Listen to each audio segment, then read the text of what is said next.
नमस्कार दोस्तों, आज हम एक ऐसी किताब की यात्रा शुरू कर रहे हैं जो सवाल पूछती है और सवालों से डरती नहीं।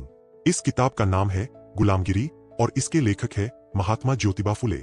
यह किताब तलवार से नहीं, विचार से लड़ती है। यह बताती है कि गुलामी सिर्फ जंजीरों से नहीं होती, कभी कभी वह सोच में उतर जाती है। ज्योतिबा फुले पूछते हैं, क्या इंसान जन्म से छोटा या बड़ा होता है, या उसे छोटा बड़ा सोच बनाती है? समाज में एक ऐसा वर्ग बना दिया गया जो पढ़ नहीं सकता, पूछ नहीं सकता, और अगर पूछ ले तो उसे चुप करा दिया जाता है।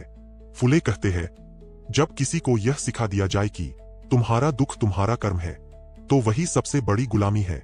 यह गुलामी शरीर की नहीं, दिमाग की होती है। धीरे धीरे इंसान यह मान लेता है कि जो अन्याय उसके साथ हो रहा है वही उसका भाग्य है, और यहीं से कहानी शुरू होती है। एक ऐसी व्यवस्था की जहां कुछ लोग देवता बना दिए गए और कुछ लोगों को देवताओं की सेवा के लिए पैदा किया गया। लेकिन सवाल अभी अधूरा है। अगर यह सब झूठ है तो सच किसने छुपाया? यही सवाल हमें अगले अध्याय की ओर ले जाता है। जब किसी समाज को लंबे समय तक एक ही कहानी सुनाई जाए तो वह कहानी धीरे धीरे सच बन जाती है।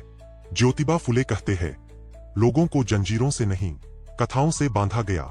कुछ कहानियां ऐसी रची गईं जिनमें कुछ लोग जन्म से श्रेष्ठ बताए गए और कुछ लोगों को सेवा के लिए पैदा हुआ घोषित कर दिया गया। यह भेद तलवार से नहीं फैलाया गया, इसे शब्दों में ढाला गया, कविताओं में सजाया गया और धर्म का रूप दे दिया गया। जब किसी बच्चे को बचपन से बताया जाए कि तुम नीचे हो, तो वह बड़ा होकर उसी को अपना सच मान लेता है। फुले सवाल उठाते हैं, अगर यह व्यवस्था ईश्वर की होती तो इसमें करुणा क्यों नहीं होती, न्याय क्यों नहीं होता? असल में यह व्यवस्था ईश्वर की नहीं, इंसानों की बनाई हुई थी। जिनके हाथ में ज्ञान था उन्होंने नियम बनाए, और जिनके हाथ में नियम थे उन्होंने समाज की सीढ़ियां तय कर दीं। ऊपर चढ़ना कुछ के लिए पवित्र था और नीचे रहना दूसरों का धर्म बना दिया गया। धीरे धीरे इंसान ने अपने ही अपमान को आस्था समझ लिया, अपने ही दुख को भाग्य कहकर स्वीकार कर लिया। यही वह जगह है जहां गुलामी स्थायी बनती है, जब शोषित शोषण पर सवाल ही न करे। लेकिन हर कहानी में एक कमजोरी होती है, सवाल। और जिस दिन कोई यह पूछ ले कि क्यों, उस दिन कहानी दरकने लगती है।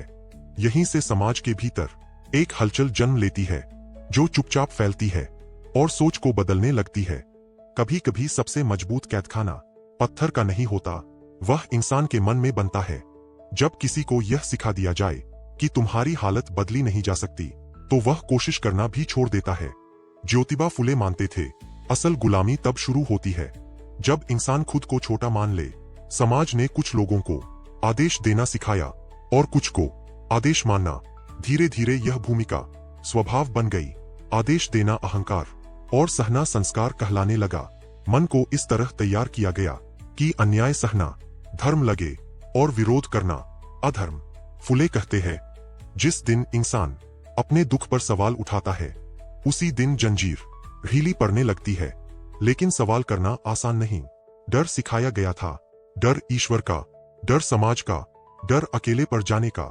इस डर ने लोगों को एक दूसरे से काट दिया। सबने अकेले अकेले दुख सहना सीख लिया, और यही व्यवस्था चाहती थी। टूटा हुआ समाज कभी एक साथ नहीं उठता, लेकिन मन की जंजीरें हमेशा नहीं टिकती।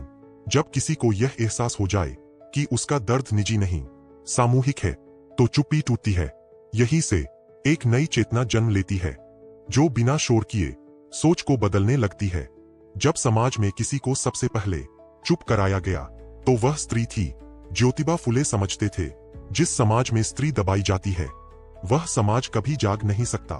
स्त्री को केवल घर तक सीमित नहीं किया गया, उसकी सोच को भी दीवारों में बंद कर दिया गया।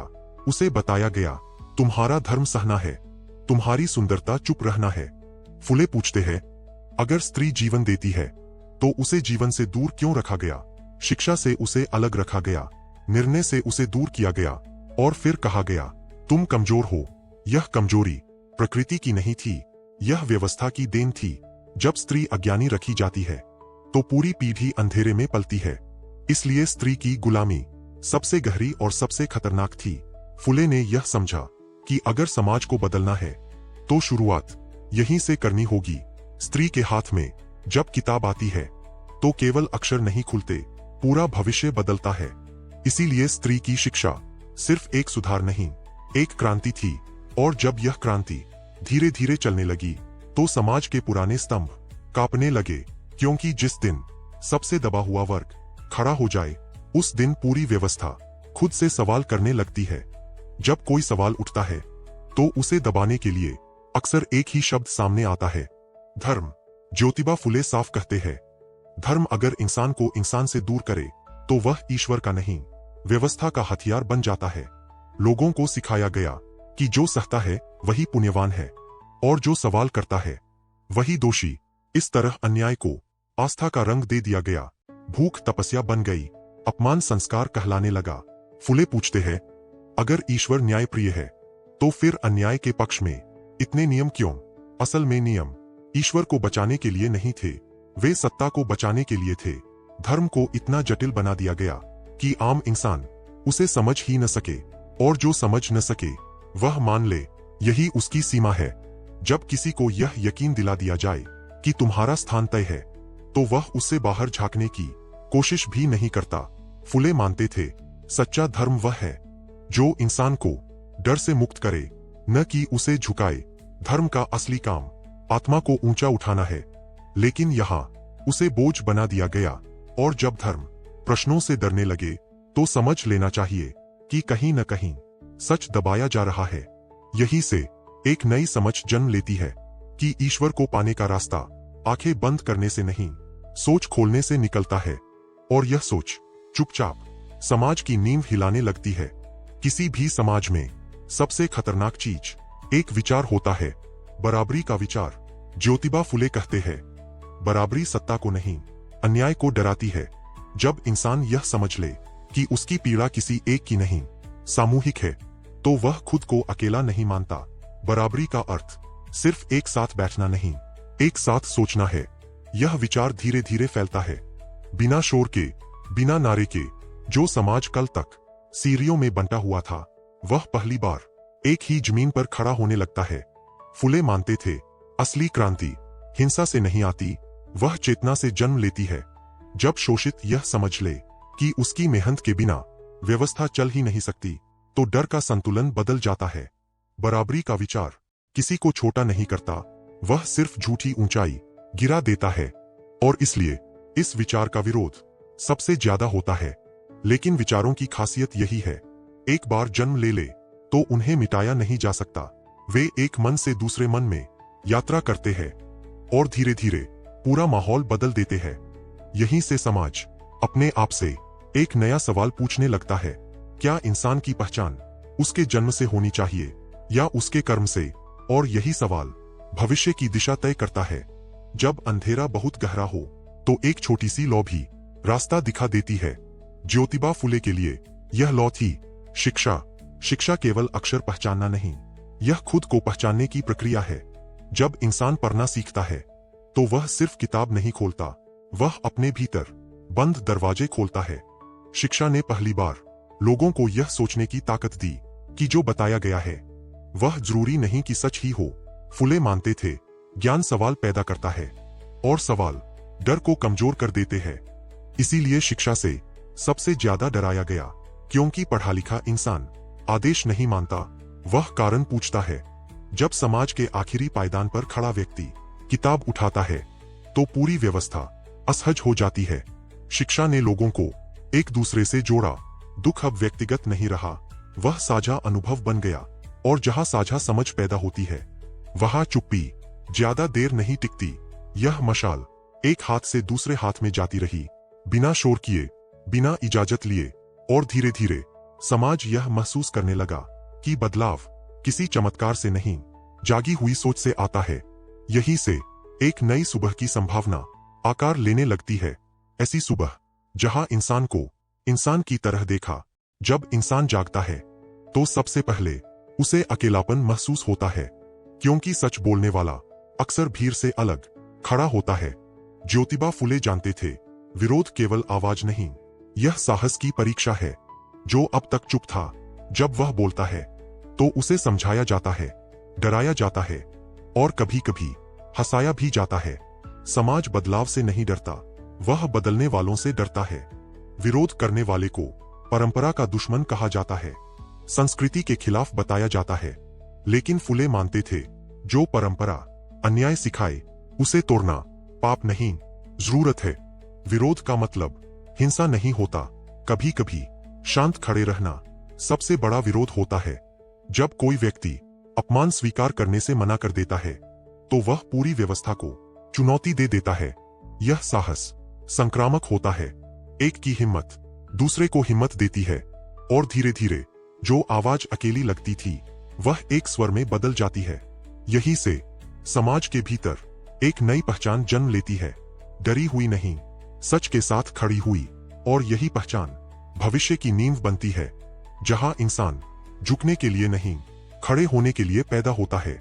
आजादी किसी एक दिन नहीं मिलती, वह धीरे धीरे सोच के भीतर जन्म लेती है। ज्योतिबा फुले मानते थे, जब इंसान डर से बाहर निकल आता है, तो वही क्षण आजादी की शुरुआत होता है। आजादी का मतलब सिर्फ बेड़ियां टूटना नहीं, बल्कि यह समझना है कि अब कोई तुम्हारी सोच तय नहीं करेगा। जिस समाज ने सदियों तक झुकना सीखा था, वह अचानक उड़ना नहीं सीखता, लेकिन वह सिर उठाना जरूर सीख लेता है। फुले का सपना सत्ता बदलना नहीं था, वह चेतना बदलना चाहते थे। ऐसी चेतना जो किसी को ऊंचा या नीचा न माने, जो सवाल पूछने से डरे नहीं, और जो इंसान को इंसान की तरह देखे। आजादी तब आती है जब शिक्षा डर नहीं बनती, जब धर्म बोझ नहीं रहता, और जब परंपरा न्याय के रास्ते में खड़ी न हो। यह यात्रा अभी पूरी नहीं हुई है, लेकिन अब रास्ता दिख चुका है। हर वह व्यक्ति जो अन्याय को स्वीकार नहीं करता, हर वह आवाज जो चुप रहने से मना करती है, इसी यात्रा का हिस्सा है। गुलामी तब तक रहती है जब तक उसे स्वीकार किया जाए, और जिस दिन इंसान यह कह देता है, मैं सवाल करूंगा, उसी दिन गुलामगिरी खत्म होने लगती है। यही सोच आजादी की असली विरासत है। कभी कभी सबसे कठिन सवाल बीते समय से नहीं, आज से उठते हैं। ज्योतिबा फुले की बातें किसी पुराने युग में बंद नहीं है, वे आज के समय में आईने की तरह सामने खड़ी है। आज भी इंसान कभी नाम से, कभी पहचान से, तो कभी हैसियत से तौला जाता है। आज भी कुछ आवाजें ऊंची मानी जाती है, और कुछ को अब भी रुक जाओ कहा जाता है। फुले यह याद दिलाते हैं, अगर सोच नहीं बदली तो चेहरे बदलने से व्यवस्था नहीं बदलती। गुलामी कभी कभी नई भाषा में लौट आती है, वह परंपरा का नाम लेती है, कभी संस्कृति का तो कभी व्यवस्था का। लेकिन सवाल आज भी वही है, क्या इंसान को इंसान की तरह देखा जा रहा है? जब हम किसी अन्याय पर खामोश रहते हैं, तो हम भी उसी कहानी का हिस्सा बन जाते हैं जिसे बदलना चाहते थे। फुले की लड़ाई किसी एक वर्ग के लिए नहीं थी, वह हर उस इंसान के लिए थी जो सम्मान के साथ जीना चाहता है। आजादी का मतलब सिर्फ अधिकार पाना नहीं, जिम्मेदारी समझना भी है कि किसी और को गुलाम न बनने दिया जाए। जब सोच जागती है, तो समाज धीरे धीरे खुद को सुधारने लगता है, और शायद यही इस यात्रा का असली अर्थ है कि सवाल चलते रहें, चेतना जीवित रहे, और इंसान कभी भी फिर से चुप न हो। यह आवाज थमती नहीं, बस अगली सोच में रूप बदल लेती है। जब इंसान भीतर से बदलने लगता है, तो बाहर की दुनिया अपने आप बदलने लगती है। ज्योतिबा फुले की सबसे बड़ी देन कोई कानून या संस्था नहीं थी, उनकी असली देन थी जागी हुई चेतना। चेतना वह स्थिति है जहां इंसान जो दिखाया जा रहा है उसे ही सच मानने से इनकार कर देता है। यह जागरूकता नारे नहीं लगाती, यह शोर नहीं मचाती, यह चुपचाप सोच की दिशा बदल देती है। जब कोई व्यक्ति अपने आत्मसम्मान को पहचान लेता है, तो उसे झुकाने के लिए हजार नियम भी कम पड़ जाते हैं। फुले मानते थे, समाज तब बदलता है जब आम इंसान खुद को तुच्छ मानना छोड़ देता है। जागी हुई चेतना किसी से अनुमति नहीं लेती, वह सवाल पूछती है, तर्क करती है, और डर को धीरे धीरे पीछे छोड़ देती है। यह चेतना नफरत नहीं सिखाती, यह बदला नहीं मांगती, यह सिर्फ बराबरी चाहती है। जब इंसान यह समझ ले कि उसकी गरिमा किसी की कृपा नहीं, उसका अधिकार है, तो वही क्षण वास्तविक परिवर्तन की शुरुआत बन जाता है। यह परिवर्तन एक दिन में नहीं आता, लेकिन एक बार शुरू हो जाए तो रुकता भी नहीं। और शायद यही वह बिंदु है जहां गुलामगिरी अपनी ताकत खो देती है, जब इंसान खुद को पहचान लेता है। यही से एक शांत लेकिन अडिग समाज जन्म लेता है, जो झुकता नहीं, बस आगे बढ़ता है। आखिरकार सवाल यहां आकर ठहरता है, इंसान होने का असली अर्थ क्या है? ज्योतिबा फुले के लिए इंसान होना किसी जाति, किसी धर्म या किसी पहचान में बंद होना नहीं था। इंसान होना संवेदनशील होना था। जब हम किसी और के दुख को अपना दुख समझ पाते हैं, तभी इंसान होने की शुरुआत होती है। समाज ने हमें अलग अलग खानों में बांट दिया ताकि हम एक दूसरे का दर्द महसूस ही न कर सकें। लेकिन फुले मानते थे, जहां संवेदना मर जाती है, वहां सबसे पहले न्याय मरता है। इंसान को यह सिखाया गया कि वह पहले कुछ और है और इंसान बाद में। यही सोच टकराव पैदा करती है और दूरी बढ़ाती है। जब कोई व्यक्ति दूसरे को नीचा देखता है, तो वह अनजाने में खुद को भी छोटा कर लेता है। इंसान होने का अर्थ ऊपर चढ़ना नहीं, किसी को नीचे न गिराना है। फुले की दृष्टि में सभ्यता की पहचान ऊंची इमारतों से नहीं, बल्कि उस समाज से होती है जहां सबसे कमजोर व्यक्ति भी सम्मान से जी सके। जब सोच यहां पहुंचती है, तो सवाल बदल जाते हैं। अब यह नहीं पूछा जाता तुम कौन हो, बल्कि यह पूछा जाता है तुम ठीक हो। और यही सवाल एक नए समाज की नींव रखता है, जहां गुलामी की जगह मानवता खड़ी होती है। यह यात्रा किसी किताब पर खत्म नहीं होती, यह हर उस मन में चलती रहती है जो इंसान को इंसान की तरह देखने की हिम्मत रखता है। कुछ सवाल ऐसे होते हैं जो जवाब से ज्यादा जरूरी होते हैं। वे सवाल नींद नहीं लाते, वे जगाते हैं। ज्योतिबा फुले का पूरा विचार इन्हीं सवालों पर टिका था। क्यों कुछ लोग हमेशा आगे रहते हैं और क्यों कुछ पीछे धकेल दिए जाते हैं? जब तक सवाल पूछे जाते हैं, तब तक सोच जिंदा रहती है, और जब सोच जिंदा रहती है, तब गुलामी पूरी तरह लौट नहीं पाती।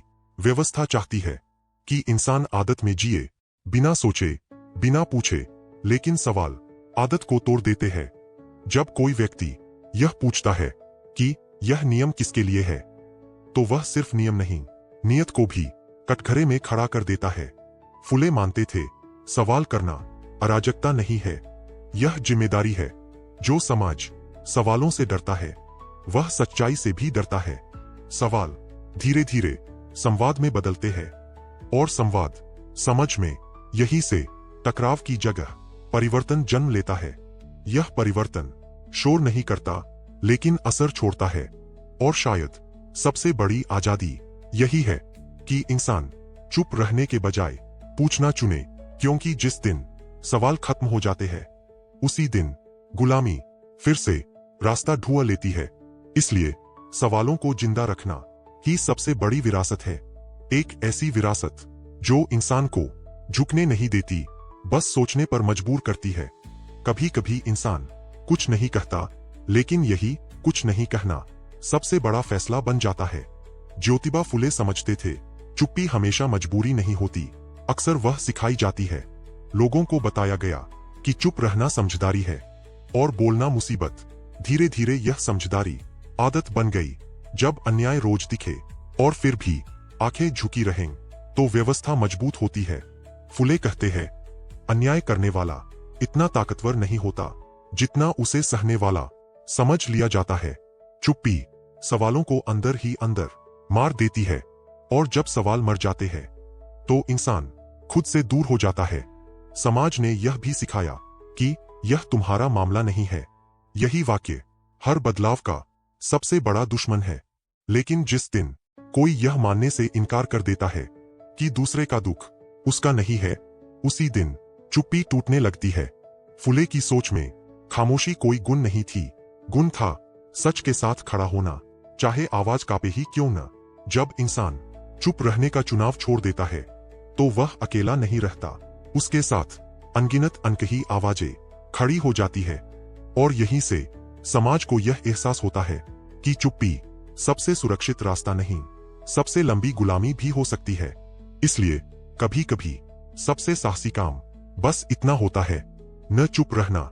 जब इंसान सवाल पूछना शुरू करता है, तो यही क्षण असल बदलाव की शुरुआत बन जाता है। ज्योतिबा फुले कहते थे, बदलाव शोर में नहीं, चुपचाप मन के भीतर पैदा होता है। जब किसी व्यक्ति ने पहली बार सोचा कि शोषण स्वाभाविक नहीं है, तो वह अकेला नहीं था। उसके विचार धीरे धीरे और लोगों के मन में उतरते गए। बदलाव का पहला कदम सिर्फ चेतना जगाना है। इंसान को यह समझना होता है कि उसकी गरिमा किसी जाति, धर्म या पद से नहीं, उसके खुद के अधिकार और सोच से तय होती है। ज्योतिबा फुले ने यह दिखाया कि अगर व्यक्ति अपने भीतर झूठ और अन्याय को पहचान ले तो वह समाज को भी बदल सकता है। धीरे धीरे लोगों ने शिक्षा, समानता और न्याय की ओर देखा। जो कभी डरता था वह अब सवाल पूछने लगा। छोटे छोटे विचार समूह बनते गए और समूह समाज में बदलाव की चिंगारी बन गया। फुले मानते थे बदलाव का मतलब सिर्फ नियम बदलना नहीं, मन बदलना है। जब मन बदलता है तब पुरानी जंजीरें ढीली पड़ जाती है। और यही वह शुरुआत है जहां गुलामगिरी धीरे धीरे पीछे हटती है।